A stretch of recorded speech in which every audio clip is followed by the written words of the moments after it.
Hello everyone, welcome back to our channel. আশা করি সবাই ভালো আছো। আমরা আজকের আলোচনা করব যে টপিকটা নিয়ে, সেটা হচ্ছে ম্যাথেরই, সেটা হচ্ছে ডেসক্রিপটিভ ম্যাথ নিয়ে। ঠিক আছে, দেখো ডেসক্রিপটিভ ম্যাথ সমস্ত এক্সামে আসে না। কিছু কিছু এক্সাম আমাদের আছে, যেমন হচ্ছে পুলিশের এসআইয়ের মেন এক্সাম, মিসলেনিয়াস এক্সাম, এবং 2014 থেকে এখনও পর্যন্ত 2024-এর মধ্যে একবারই একটা পরীক্ষা হয়েছিল, সেটা হচ্ছে আইসিডিএস সুপারভাইজার, শুধুমাত্র মেয়েদের জন্য। সেই এক্সামে ডেসক্রিপটিভ ম্যাথ ছিল। ঠিক আছে, আমরা সেটাই আজকের আলোচনা করব, কিভাবে লিখতে হবে, ডেসক্রিপটিভ অবজেক্টিভ ম্যাথের মধ্যে পার্থক্য কি, সেগুলো স্টেপ বাই স্টেপ দেখব। ঠিক আছে, চলো শুরু করি। আজকের আমাদের ক্লাসে দেখো, যদি তুমি ক্লাসে নতুন হও, আমাদের এই টেলিগ্রাম চ্যানেল জয়েন করতে পারো। এখানে আমি বিভিন্ন এক্সামের হচ্ছে তোমার পিডিএফ, ওকে, এক্সামের নোটিফিকেশান, এগুলো আমরা আলোচনা করে থাকি এখানে। আর এটা হচ্ছে আমাদের অ্যাপ, ম্যাথস উইথ মিনময়েসের অ্যাপ, তুমি প্লে স্টোর থেকে পেয়ে যাবে। এই অ্যাপে তুমি কি পাবে, অনেক যেগুলো পেড কোর্স থাকে সেটা পাবে। ফ্রি কোর্সের মধ্যে রিজনিংয়ের কিছু কোর্স করানো আছে। ম্যাথের পুরো ইউটিউবে চ্যাপ্টার ওয়াইজ যে ক্লাসগুলো আমি করিয়েছি, 14টা অ্যারিথমেটিকের chapter in details, basic concept plus হচ্ছে প্রিভিয়াস ইয়ার প্রশ্ন, টাইপ ওয়াইজ প্রশ্ন যেগুলো করিয়েছি, সেগুলো তুমি ফ্রি কোর্সে গেলে ওখানে একটা কোর্স তৈরি করা আছে, ইউটিউবেরই কোর্স, ওগুলো হচ্ছে তুমি স্টেপ বাই স্টেপ পাবে। ঠিক আছে, আর এখানে ফ্রি পিডিএফের মধ্যে তুমি বিভিন্ন এক্সামের হচ্ছে পিডিএফগুলো পাবে, প্লাস আদার্স আরও অনেক কিছু আছে, এগুলো দেখতে পারো। ঠিক আছে, চলো শুরু করি। দেখো, এটা হচ্ছে আমাদের কেপিএসআই মেন্সের এক্সাম, রিসেন্ট কেপিএসআই মেন যে পরীক্ষা হয়েছিল সেই এক্সামের হচ্ছে এটা প্রশ্নটা দেখো, কয়েক সেকেন্ডে তুমি এই প্রশ্নগুলোর উত্তর তুমি করতে পারো। আমরা প্রথমে দেখবো যে এগুলো শর্টকাটে আমরা কিভাবে করতে পারি, বা আমরা গতানুগতিক কম্পিটিটিভ ফিল্ডে ম্যাথ করার যে প্রসেস, রেশিও পদ্ধতি, পার্সেন্টেজ পদ্ধতি, যেগুলো আমরা ইউনিটারি প্রসেস, সেই যে প্রসেসগুলোতে আমরা করতে পারি, সেই প্রসেসে উত্তর দেখব। তারপরে এগুলোকে লিখতে কিভাবে হবে সেগুলো আমরা আলোচনা করব। ঠিক আছে, দেখো বলেছে, if done alone A can do a work in 15 days, B can do it in 10 days, C can do the same in 12 days. They started the work together and after 2 days C left. Remaining work was completed by A and B. How many days altogether will be needed to complete the work? ঠিক আছে, বলা আছে একা কাজ করলে এ একটি কাজ 15 দিনে করতে পারে, বি 10 দিনে, সি 12 দিনে সম্পন্ন করতে পারে। তারা কাজটি একত্রে শুরু করার 2 দিন পরে সি চলে যায়, বাকি কাজ এ এবং বি সম্পন্ন করে থাকলে সমগ্র কাজটি কমপ্লিট করতে কতদিন সময় লাগবে। এটা আমরা প্রত্যেকে জানি এই অঙ্কের প্রসেস কিভাবে হয়, সেটা আমরা একবার দেখে নিই। আমরা এই অঙ্কগুলোকে কিভাবে করি স্যার, আমরা দেখে নিই যে এ কাজটা করে কতদিনে, বলা আছে এ কাজটা করে আমাকে স্যার কতদিনে, এ একা কাজটা করতে পারে কতদিনে, বলো 15 দিনে। এ কাজটা করে কতদিনে, বলো 15 দিনে। বি কাজটা করে কতদিনে, বি কাজটা করে বলা আছে স্যার 10 দিনে। বি কাজ করে হচ্ছে 10 দিনে। আর সি কাজটা করে কতদিনে, সি কাজটা করে হচ্ছে দেখো 12 দিনে। তাহলে আমরা ধরে নেই টোটাল ওয়ার্ক কত হয়, টোটাল ওয়ার্কটা হয়, এর এলসিএম নিতে পারো, বা এমন একটা সংখ্যা তুমি নিতে পারো যেটা হচ্ছে এদের প্রত্যেকের দ্বারা ডিভিজিবল হয়। ঠিক আছে, তাহলে সব থেকে ছোট সংখ্যা এখানে কি হতে পারে বলো, 60 হতে পারে। তুমি 120 নিয়েও যদি উত্তর করো তাও উত্তর আসবে। ঠিক আছে, তাহলে এবারে আমরা দেখতে পাই এখান থেকে 15 4 60, 10 6 60, আর 12 5 60। আমরা এগুলো কি পাই স্যার, এগুলো হচ্ছে 1 ডে ওয়ার্ক। এ একদিনে 4 ইউনিট কাজ করে, বি একদিনে 6 ইউনিট কাজ করে, সি একদিনে হচ্ছে 5 ইউনিট কাজ করে। বা তুমি এভাবে বলতে পারো, এ একদিনে 4টা চেয়ার বানাতে পারে, বি একদিনে 6টা চেয়ার বানাতে পারে, সি একদিনে 5টা চেয়ার বানাতে পারে। এবারে ওরা কাজ করেছে একসঙ্গে কদিন, বলো 2 দিন। বলো একদিনে আমি যদি বলি এখানে এ প্লাস বি প্লাস সি একদিনে কতগুলো চেয়ার বানাতে পারে, একদিনে দেখো এ 4টে বানায়, এ 6টা বানায়, এ 5টা বানায়, তাহলে 6 4 10 5 কতগুলো হলো, বলো 15 ইউনিট হচ্ছে ওরা চেয়ার বানিয়ে ফেলে, বা একদিনে ওরা 15টা চেয়ার বানাতে পারে। তো স্যার 2 দিনে ওরা কতগুলো চেয়ার বানাতে পারবে, 2 দিনে ওরা 30টা চেয়ার অলরেডি বানিয়ে ফেলেছে। ঠিক আছে, এরপরে ওখান থেকে সি হচ্ছে চলে গেল, তাহলে এখানে পড়ে আছে কত, পড়ে আছে এ এবং বি। রিমেনিং ওয়ার্ক কত, রিমেনিং ওয়ার্ক পড়ে থাকা কাজের পরিমাণ কত, দেখো 30টা, টোটাল আমাদের হচ্ছে 60 ইউনিটের কাজ, টোটাল 60টা চেয়ার আমাদের বানাতে হবে। 60টা চেয়ারের মধ্যে 30টা চেয়ার আমাদের বানানো কমপ্লিট হয়ে গেছে। পড়ে আছে কতগুলো চেয়ার, পড়ে আছে হচ্ছে 30টা চেয়ার বানাতে পারবে। তুমি এবারে বলো এ প্লাস বি একদিনে কতগুলো চেয়ার বানাতে পারে, এ এবং বি একদিনে চেয়ার বানাতে পারে স্যার এ 4টে বানাতে পারে, এ 6টা বানাতে পারে, 6 4 কতগুলো হলো, বলো 10 ইউনিট বানাতে পারে। মানে একদিনে এ প্লাস বি 10টা চেয়ার বানাতে পারে। আমাদের কতগুলো চেয়ার বানাতে হবে? 30টা চেয়ার বানাতে হবে। রিমেনিং ওয়ার্ক পড়ে আছে 30। তার মানে এ প্লাস বি, এই যে 30টা চেয়ার বানাতে হবে, তাহলে তার জন্য টাইম কত লাগবে? আমরা জানি time equal to remaining work বা ওয়ার্ক বাই হচ্ছে এফিসিয়েন্সি। এফিসিয়েন্সি মানে কি? একদিনে কেউ যতটুকু কাজ করে, তাহলে একদিনে 10 ইউনিট কাজ করে, তাহলে এদের কতদিন টাইম লাগবে? বলো 3 দিন টাইম লাগবে। এইখানে একটা অসুবিধা তৈরি হয়ে যায়, এখানে অপশান নেই বলে তুমি বেঁচে গেলে বা আমরা বেঁচে গেলাম। অপশান না থাকার পরেও এখানে অনেকে কি করবে? ভুল করে দেবে। এখানে তোমাকে জানতে চাইনি রিমেনিং ওয়ার্ক কাজটা কতদিনে কমপ্লিট হয়েছে, তোমাকে এখানে এই লাইনটা ভালো করে দেখো। তোমাকে এখানে বলা হয়েছে how many days all together will be needed to complete the work. সম্পূর্ণ কাজটা কমপ্লিট হতে কতদিন টাইম লাগবে? এ প্লাস বি শেষে 3 দিনে কাজ কমপ্লিট করে, তারা আগে 2 দিন কাজ 2 দিন করেছে, অতএব টোটাল আমাদের অ্যান্সার হবে কত? 3 + 2। টোটাল কাজটা কমপ্লিট হতে আমাদের টাইম লাগবে কত? বলো 5 দিন। ঠিক আছে, খুব সিম্পল প্রশ্ন, তোমাকে বুঝিয়ে করলাম বলে এত সময় লাগলো, আর না হলে তুমি করলে কয়েক সেকেন্ডে উড়িয়ে দেবে। ঠিক আছে, এটাকে কিন্তু তুমি যদি পরীক্ষাতে এইভাবে করো, তুমি যদি এটা 5 নাম্বারের প্রশ্ন থাকে, তুমি সামহাউ দয়ার বসে তুমি এখানে হয়তো 1 নাম্বার হয়তো পেতে পারো, শুধুমাত্র উত্তরটা ঠিক হয়েছে এই কারণে। তুমি নিজে একবার ভেবে দেখো, স্কুল জীবনে বা আমরা যখন স্কুলে পড়তাম, আমাদেরকে এই ইউনিটারি প্রসেস কোনোদিন করানো হয়েছিল? কোনো দিন করানো হয়নি। এগুলো কম্পিটিটিভ এক্সামে সময় বাঁচানোর টেকনিক হচ্ছে এগুলো। আমরা ডেসক্রিপটিভ পরীক্ষাতে এভাবে লিখলে হবে না। ডেসক্রিপটিভ পরীক্ষাতে তুমি আমি যেভাবে স্কুলে পড়াশুনো করেছিলাম সেইভাবেই যেতে হবে। ওখানেই 60টা চেয়ার বানানো হয়েছে বা 60 ইউনিট কাজ হয়েছে, দেখবে তুমি কোনো বই খুলে ওই 60 ইউনিট কাজ, 10 ইউনিট কাজ, 5 ইউনিট কাজ, এফিসিয়েন্সি, ওগুলো কিন্তু কোথাও ছিল না। তাহলে তার প্রসেসটা কি? প্রপার প্রসেসটা কি? প্রপার প্রসেসটা দেখো এবারে। এখানে কি বলা হয়েছে? আমি তোমাকে দুটো ল্যাঙ্গুয়েজেই লিখিয়ে দেবো, একটা হচ্ছে বাংলাতে এবং আর একটা হচ্ছে ইংলিশ। ঠিক আছে, প্রথমে আমরা বাংলাতে লিখি, বাংলাতে লিখে তারপর তোমাকে আমি ইংলিশেও লিখিয়ে দেবো। প্রথমে কি বলা হয়েছে দেখো, এ একটি কাজ 15 দিনে করে, বি একটা কাজ করে 10 দিনে, সি একটা কাজ করে 12 দিনে। তারা কাজটি একত্রে শুরু করার 2 দিন পরে সি চলে যায়, বাকি কাজটি এ এবং বি সম্পন্ন করে থাকলে সমগ্র কাজটি করতে মোট কতদিন সময় লাগবে। ঠিক আছে, কিভাবে লিখতে হবে দেখো, এখানে লিখবো এ 15 দিনে, বা এখানে প্রথমে লিখতে হবে যেটা ভালো করে লিখলে, প্রদত্ত এ 15 দিনে এক অংশ, 15 দিনে সম্পূর্ণ অংশ, 15 দিনে সম্পূর্ণ অংশ বা এক অংশ কাজ করে, এক অংশ কাজ করে। জায়গা নেই বলে আমি এখানে লেখার উপরে লিখে দিলাম। ঠিক আছে, নিশ্চয়ই বোঝা যাচ্ছে তোমার কি লিখলাম। প্রদত্ত এ 15 দিনের সম্পূর্ণ অংশ বা এক অংশ কাজ করে, অতএব এক দিনে, এবারে তুমি ডট ডট দিয়ে দাও, সম্পূর্ণ অংশ কি হবে? বা 1/15 অংশ কাজ করে। একইভাবে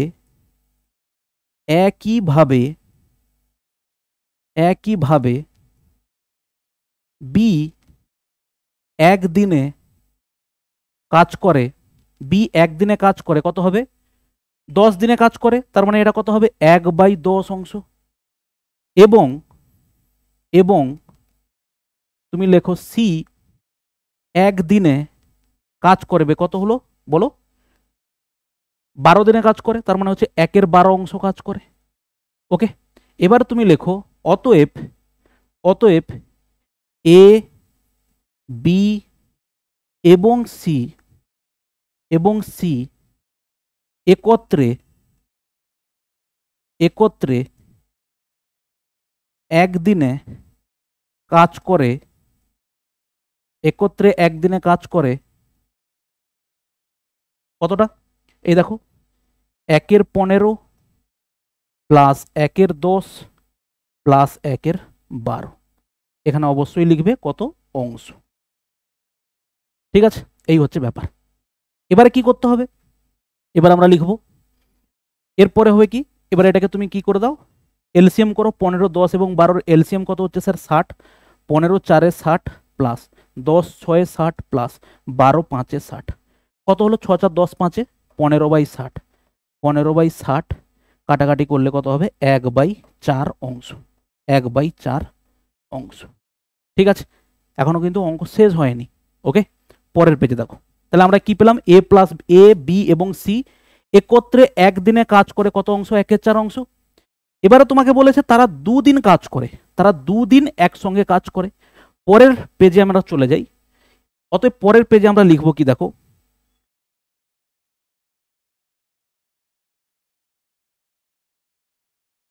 অতএব ওধারে লিখে দিয়েছি আমরা কি? একত্রে একদিনে কাজ করে 1/4 অংশ। অতএব লিখব দুদিনে কাজ করে, দুদিনে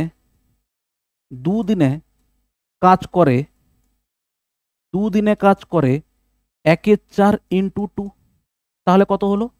বলো হাফ অংশ, হাফ অংশ। ওকে, তাহলে দুদিনে এ প্লাস বি প্লাস সি কাজ করে কত অংশ? বলো হাফ অংশ। হাফ অংশ কাজ হয়ে গেছে। অতএব তুমি লিখবে বাকি থাকা কাজের পরিমাণ, বাকি থাকা কাজের পরিমাণ বা বাকি কাজের পরিমাণ, বাকি থাকা কাজের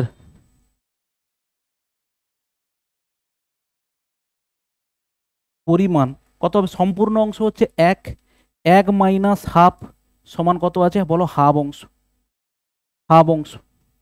ঠিক আছে, তাহলে এবারে কি হলো? বলো সি চলে গেছে। এবারে তুমি দেখবে কি এ প্লাস বি একদিনে কতটুকু কাজ করে। তাহলে এ প্লাস বি আমরা দেখতে পাই এখানে কত? আমরা এখানে দেখতে পাই এ একদিনে কাজ করে কত? 1/15। বি একদিনে কাজ করে কত? 1/10। তাহলে ওরা একদিনে কতটুকু কাজ করে আমরা দেখে নিই একসঙ্গে। তাহলে বলবো এত অংশ কাজ করে একদিনে, আর বাদ বাকি পড়ে আছে হাফ অংশ কাজ করবে কত দিনে। ওকে, তাহলে দেখো এখানে কি লিখবো আমরা পরের লাইনে,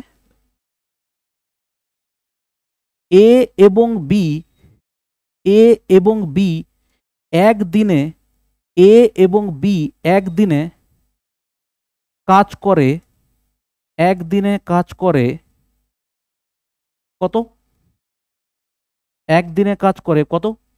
1/15, 1/15 প্লাস 1/10 যোগ করলে কত হবে? এলসিএম কত হবে দেখো, 30, 15 2 30, 10 3 30, তার মানে কত হবে? 5/30, কাটলে হবে 5 6 30, অতএব 1/6 অংশ, 1/6 অংশ। ঠিক আছে, এবারে আমাকে লিখতে হবে অতএব, অতএব 1/6 অংশ, বা আমি লিখতে পারি অতএব এ এবং বি, এ এবং বি 1/6 অংশ কাজ করে, 1/6 অংশ কাজ করে একদিনে। ঠিক আছে, ওরা দুজন একসঙ্গে কাজ করলে 1/6 অংশ কাজ করবে কত দিনে? বলো 1/6 অংশ কাজ করবে একদিনে। আমার কাজের কতটুকু অংশ পড়ে আছে? কাজের আমরা পড়ে আছে হাফ অংশ। অতএব তুমি ঐকিক নিয়মে ব্যবহার করবে, 1 অংশ কাজ করবে কত দিনে? বলো 1/1/6। এর পরের লাইনে লিখবো হাফ অংশ কাজ করবে কত দিনে? হাফ অংশ কাজ করবে দেখো 6/1 ইন্টু হচ্ছে হাফ। কি করে হলো? এই 6টা উপরে চলে গেল, সিম্পলিফাই করলে এটা কত হবে দেখো? 3 দিনে, 3 দিনে। ওকে, এবার তোমাকে লিখতে হবে কি? পরের পেজে যদি তুমি চলে যাও, এর পরের লাইনে তুমি কি লিখবে? এর পরের লাইনে একদম ফাইনাল লিখবে, অতএব নির্ণেয়, নির্ণেয় কাজটি, কাজটি এ, বি এবং সি মোট, মোট 2 + 3 সমান 5 দিনে, 5 দিনে সম্পন্ন করবে, 5 দিনে সম্পন্ন করবে। ঠিক আছে, এই হচ্ছে আমাদের ডেসক্রিপটিভ লেখার একদম প্রপার ওয়ে। এখানে দেখো কোনো নাম্বার কেটে দেওয়ার কোনো কিছুর ব্যাপার নেই। তুমি যে কোনো স্কুল জীবনের খাতা খুলে দেখবে, বা তোমার যদি খাতা থেকে থাকে, বা যদি তোমার কাছে কোনো ভাই বোন থাকে তার যদি বই দেখো, ঠিক সেম ভাবেই হচ্ছে তোমাকে ডেসক্রিপটিভ এখানে লেখা আছে। এটা হচ্ছে আমাদের শর্টকাট প্রসেস। এইটা করলে আমি তোমাকে বলছি খুব বেশি হলে ফুল নাম্বার তুমি পাবে না, খুব বেশি হলে তুমি 1 বা 2 নাম্বার হয়তো পাবে। ঠিক আছে, এটা হচ্ছে প্রপার ওয়ে, এবং প্রপার ওয়েতে লিখতে গেলে কিছু কিছু জিনিস তোমাকে ফলো করতে হবে। যেমন হচ্ছে এই যে একক লেখা, এই এত অংশ এত অংশ, এই এককগুলো লেখা, এইগুলো হচ্ছে প্রপার ওয়ে। যদি সঠিক সেইভাবে যদি কোনো লোকে খাতা দেখতে বসে, এগুলো যদি না দেখে, ডেসক্রিপটিভ খাতা যদি ডেসক্রিপটিভের মতো দেখা হয়, তাহলে কিন্তু তোমার নাম্বার বাদ চলে যাবে। আর আমাদের টার্গেট থাকবে কি, যে একদম খাতাটাকে প্রপার ওয়েতে লিখে আসা, যাতে 1 নাম্বার আমার বাদ না যায়। কারণ তুমি পরিষ্কার জানো 1-2 নাম্বারের জন্য লিস্টে নামই আসবে না তোমার। ঠিক আছে ভাই, দেখো এই হচ্ছে আমাদের গল্প। এই যে প্রদত্ত কথাটা লিখেছি, একইভাবে কথাটা লিখেছি, এইগুলো হচ্ছে কি পয়েন্ট। ওকে, এই যে এখানে একক ব্যবহার করেছি, অংশ অংশ, এখানে একটা লাইন আমরা লিখেছি একদিনে কাজ করে কত। ওকে, এরপরে দেখো আমরা যেটা লাস্টে যেটা লিখেছি, যে লাইনটা লাস্টে একদম ফিনিশিং লাইন, নির্ণেয় কাজটি এ বি এবং সি মোট 2+3 5 দিনে সম্পূর্ণ করবে। এই হচ্ছে আমাদের ডেসক্রিপটিভের বেসিক ওয়ে। ঠিক আছে স্যার, আমরা একদম শেষে তোমাকে একটা বই রেফার করব, যে বইটা খুব ভালো বাংলা ভার্সনের বই, তুমি দেখে লিখতে পারো। ওকে, আচ্ছা চলো এবারে হচ্ছে আমরা এটাকে ইংলিশ ভার্সনে, আমি 3টে প্রশ্ন এখানে আছে, আমি তোমাকে 2টো প্রশ্ন করিয়ে দেবো, তাতে তোমার একটা গাইডেন্স তুমি পেয়ে যাবে কিভাবে লিখতে হবে। পরবর্তীকালে আমরা আরও ডেসক্রিপটিভের ক্লাস নিয়ে আসবো চ্যাপ্টার ওয়াইজ। ঠিক আছে, চ্যাপ্টারে প্রত্যেক চ্যাপ্টার থেকে ধরো 5টা 6টা 7টা করে লেখা তোমাকে লিখিয়ে দিলাম, কিছু মডেল অ্যান্সার কি আমাদের টেলিগ্রামে দিয়ে দিলাম, তুমি সেখান থেকে দেখে একটা আইডিয়া পেতে পারো।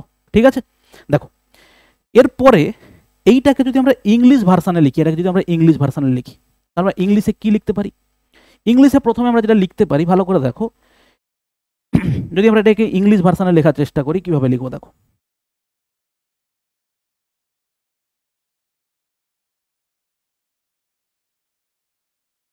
দেখো given that a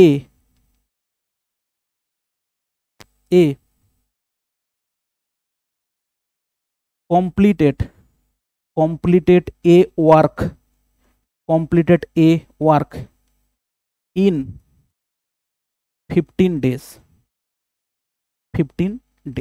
ঠিক আছে, এটা আমাকে প্রথম লাইনে দেওয়া আছে, এই যে A can do a work in 15 days।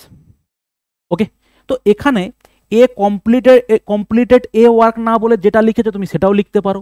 আমি যদি সেই লাইনটাই লিখি, কি লিখবো? A can do a work, A can do a work in বলা আছে কত? ইন বলা আছে 15 days। ওকে, এবার আমরা লিখতে পারি সো, সুতরাং in one day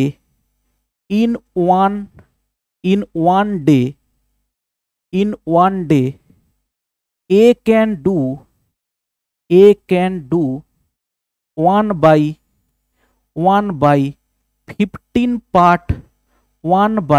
15 part of the work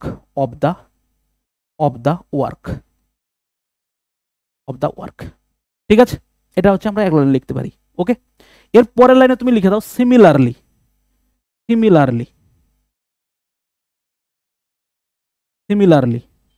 B one day, লিখতে পারি ওয়ান ডে, ওয়ান লিখে ডট ডট দিয়ে দাও, B can do 1 by, B কত হবে বলো, বি কত হবে? বি হচ্ছে হবে দেখো 10 দিনে, মানে 1/10 part of the work. Okay, and 1 day C, in 1 day, এখানে ডট ডট দিয়ে দাও, in 1 day C can do 1 by কত? 12 part of the work. Okay, অতএব A comma B and C in 1 day, in ABC in 1 day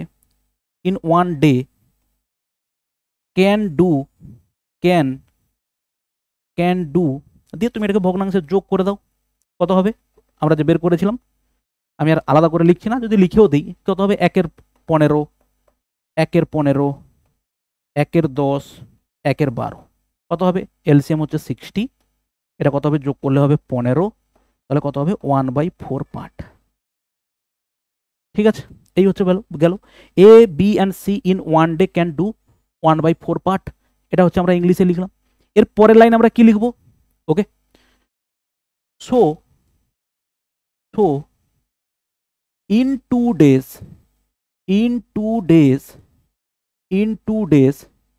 A comma B and C can do কত ছিল 1/4 into 2 কত হবে half part of the work।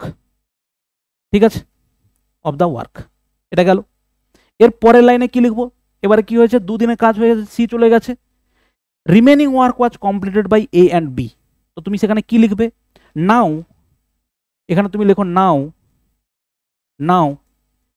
In one day A and B can do কত হবে বলো? 1/15 plus হচ্ছে 1/10 যোগ করলে কত হবে? এলসিএম হবে 30, 15 2 30, 5 10 3 30, তোমার কত হবে 5/30। কাটাকাটি করলে কত হবে? 1/6 পার্ট। ঠিক আছে, এর পরের লাইনে কি লিখবো? A and B can do 1/6 part of the work in one day। ঠিক আছে, এগুলো তুমি যখন খাতায় লিখবে তো অনেক বড় করে লিখবে, এখানে এই যে লাইন গ্যাপ হয়ে যাচ্ছে এগুলো তুমি সব এক লাইনেই লিখবে। ঠিক আছে ভাই, তো এবারে কি লিখবো? 1 পার্ট অফ দ্য ওয়ার্ক কত হবে? 1/6, বা তুমি লিখতে পারো 6 days লিখতে পারো। আর এখানে বাকি আছে কত? এই যে হাফ পার্ট লিখে কি করবে? এখানে হচ্ছে আমি একবারে লিখছি 6 × হাফ করলে কত হবে? দেখো 3 days। ওকে, 3 days, তাহলে আগের অঙ্কের মতো এখানে 3 days পেলে। অতএব আমরা ফাইনালি লিখবো, অতএব বা এখানে therefore A comma B and C can do the full work, can do the whole work বা ফুল ওয়ার্ক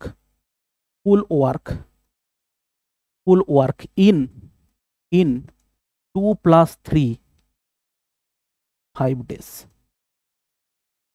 ঠিক আছে, এই হচ্ছে আমাদের টোটাল লেখাটা, ডেসক্রিপটিভ কিভাবে লেখাটা হবে। ঠিক আছে, তুমি একবার দেখে নাও বাংলাটা আমরা লিখলাম কিভাবে। ওকে, আর এই পিডিএফটা আমি হচ্ছে টেলিগ্রামে অ্যাভেলেবেল করে দেবো, তুমি গিয়ে এই লেখাগুলো দেখতে পারো। ঠিক আছে, দেখো আমরা বাংলাতে লিখলাম সেটা তুমি দেখে নিলে, এটা বাংলাতে লিখলাম। ইংলিশে যেটা লিখলাম সেটা দেখে নাও। Given that, it is given that লিখতে পারো, বা given that A can do a work in 15 days, so in one day A can do 1/15 part of the work. Similarly এখানে একটা ডট দিয়ে দাও, যেহেতু ইনের সোজা একটা ডট দিতে হবে। In 1 days B can do এত পার্ট, সি ক্যান ডু এত part, A B and C in 1 day can do হচ্ছে 1/4 পার্ট। ঠিক আছে, 1/4 পার্ট অফ দ্য ওয়ার্কও লিখতে পারো। তুমি তোমার মতো করে লেখাটা যেন ঠিকঠাকভাবে থাকে। ওকে, এরপরে দেখো in 2 days A B and C can do 1/4 × 2 হচ্ছে কত? Half part. এরপরে দেখলাম now in 1 day A and B can do এত part, A and B can do 1/6 part of the work in 1 day। এখান থেকে আমি বার করলাম যে ওই রিমেনিং হাফ পার্ট যে কাজটা বাকি আছে সেটা কমপ্লিট হতে কতদিন টাইম লাগছে? এ এবং বি এর 3 দিন টাইম লাগছে। তাহলে টোটাল কাজটা হচ্ছে সো দেয়ারফর, সো লিখতে পারো তুমি, সো লিখতে পারো, অথবা এটাকে ইংলিশে বলা হয় দেয়ারফরকেও লিখতে পারো, অথবা তুমি অতএব চিহ্ন দিয়ে দিতে পারো। অতএব বা therefore A B and C can do the full work in 5 days। ঠিক আছে, ওকে, এই গেল হচ্ছে আমাদের একটা অঙ্কের লেখা। চলো আর একটা খুব পরিচিত একটা অঙ্ক, এখানে আরও একটা অঙ্ক আছে যেটা হচ্ছে তোমার নল চৌবাচ্চার অঙ্ক, টাইম অ্যান্ড ওয়ার্ক থেকে, সেটা তুমি করতে পারো। আর একটা অঙ্ক দেখো, খুব পরিচিত একটা অঙ্ক যেটাকে আমরা দেখেই অ্যান্সার করতে পারি। সেটা কি sir? if each side of the square is increased by 10%, what shall be the percentage increase of its area? ঠিক আছে, 10% করে যদি এই স্কোয়ারের 10% করে যদি এর হচ্ছে তোমার ইনক্রিজ হয় সাইড, তাহলে বলেছে এর পার্সেন্টেজ ইনক্রিজ ইন এরিয়াতে কত হবে। ঠিক আছে স্যার, কোনো বর্গক্ষেত্রের প্রত্যেকটা বাহুর দৈর্ঘ্য 10% বৃদ্ধি করা হলে ক্ষেত্রফল শতকরা কত বৃদ্ধি পাবে, ক্ষেত্রফল শতকরা কত বৃদ্ধি পাবে। ঠিক আছে, তো এর উত্তর আমাদের কাছে প্রত্যেকেরই জানা। এর উত্তর আমরা খুব সহজে এক লাইনেই করতে পারি। সেটা কি স্যার? সেটা হচ্ছে আমরা এক লাইনেই এর উত্তর বলতে পারি কি, 10 প্লাস হচ্ছে 10 দুবার পার্সেন্টেজ ইনক্রিজ হবে, 10 প্লাস 10 এটা হচ্ছে দেখো 10 ইন্টু 10 বাই হচ্ছে 100। ঠিক আছে, তাহলে দুটো শূন্য আমরা বাদ দিলাম, কত হচ্ছে এটা 20 প্লাস হচ্ছে 1 কত হবে 21% হচ্ছে আমাদের ইনক্রিজ, ওভারঅল এরিয়াতে ইনক্রিজ হচ্ছে কত 21%। ঠিক আছে, এটাকে আমরা ডেসক্রিপটিভ এবারে কিভাবে লিখবো, দেখো আমরা ডেসক্রিপটিভে লেখাটা লিখবো এইভাবে, ধরিলাম বা ধরিলাম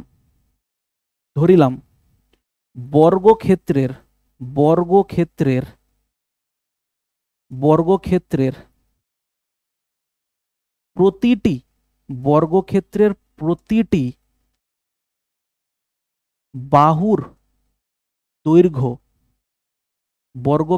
প্রতিটি বাহুর দৈর্ঘ্য, এখানে হচ্ছে কত এক্স সেমি, প্রতিটি বাহুর দৈর্ঘ্য হচ্ছে কত এক্স সেমি। ঠিক আছে, সুতরাং লিখতে পারো বা অতএব বা সুতরাং লিখতে পারো, সুতরাং বর্গক্ষেত্রটির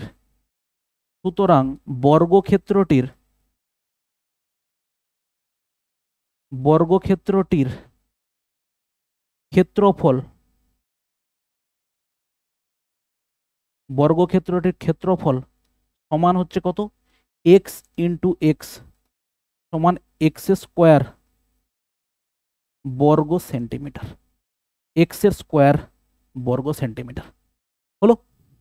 ঠিক আছে, এবার তুমি লেখো 10% করে বৃদ্ধি করা হয়েছে, তুমি এবারে লেখো এখন প্রতিটি বাহু, প্রতিটি বাহুর দৈর্ঘ্য, প্রত্যেকটি বাহুর দৈর্ঘ্য 10% বৃদ্ধি পেলে, 10% বৃদ্ধি হলে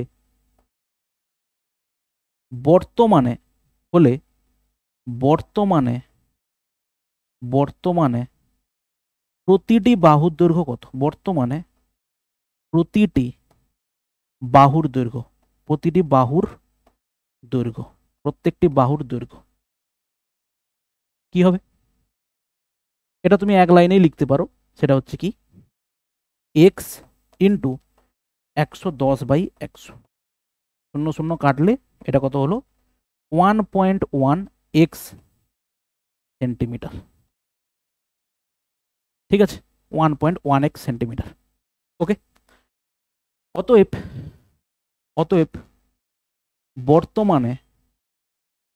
বর্তমানে বর্গক্ষেত্রের ক্ষেত্রফল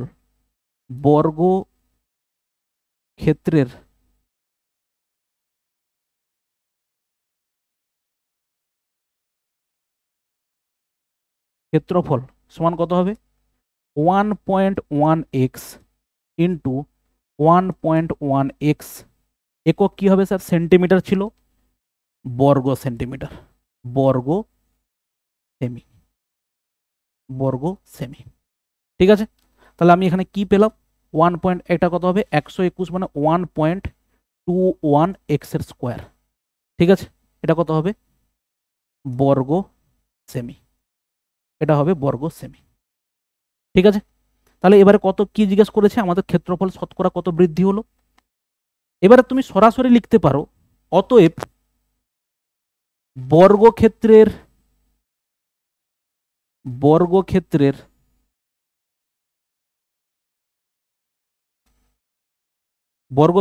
ক্ষেত্রফলের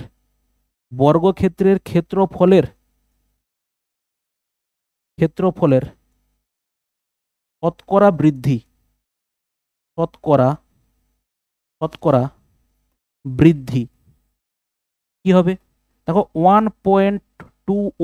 x এর স্কোয়ার মাইনাস হচ্ছে কত x এর স্কোয়ার বাই হচ্ছে কত, কততে বৃদ্ধি হয়েছে, x এর স্কোয়ারে বৃদ্ধি হয়েছে এটা, আর পার্সেন্টেজ মানে কত হবে, ইন্টু 100 হবে। ঠিক আছে, এর পরের লাইনে কত হবে, 0.21 x এর স্কোয়ার বাই হচ্ছে x এর স্কোয়ার ইন্টু হচ্ছে 100, দশমিক তুলে দিলে নিচে তুমি 100 একটা লেখো, 100 কাটো, x স্কোয়ার কাটো, অতএব কত বৃদ্ধি, 21% বৃদ্ধি। বর্গক্ষেত্রের ক্ষেত্রফলের শতকরা বৃদ্ধি সমান 21%। এই হচ্ছে আমাদের বাংলা লেখা। ঠিক আছে, চলো ইংলিশটা কিভাবে লেখা হয় দেখে নিই। ইংলিশটা আমরা কিভাবে লিখবো, দেখো ইংলিশটা আমরা লিখতে পারি let the side of A square x centimetre. অতএব এরিয়া অফ দ্য স্কোয়ার সমান কত হবে, x এর স্কোয়ার সেন্টিমিটার। ঠিক আছে, আফটার ইনক্রিজ 10%, আফটার, বা এখানে তুমি লিখতে পারো according to question, according to question, according to the question, after increase 10% of the side, 10% of the side, the length of the side, the length of the side became, কি লিখবে, x into ওই 110/100, 0 কাটো, কত হবে 1.1 x centimetre. ঠিক আছে, তাহলে এটা আমরা পেলাম কি, একটা ইনক্রিজ হওয়ার পরে আমাদের একটা বাহুর লেন্থ কত হলো। ঠিক আছে স্যার, এরপরে আমরা কি লিখবো, এরপরে আমরা লিখবো দেন বা therefore area of the therefore বা প্রেজেন্ট বা now area of the square, area of the square কত হবে, 1.1x into 1.1x centimetre square, তার মানে লিখবো হচ্ছে 1.21 x এর স্কোয়ার সেন্টিমিটার স্কোয়ার। ঠিক আছে, এর পরের লাইনে এক লাইনে লিখবো, অতএব পার্সেন্টেজ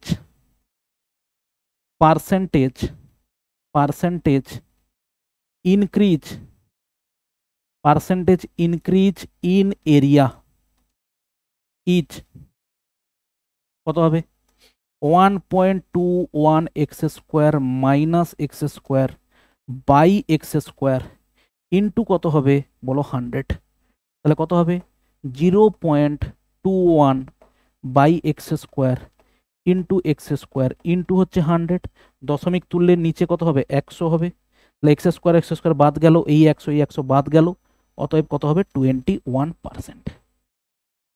এই হচ্ছে আমাদের লেখা। ঠিক আছে, আশা করছি লেখাগুলো বুঝতে পেরেছো।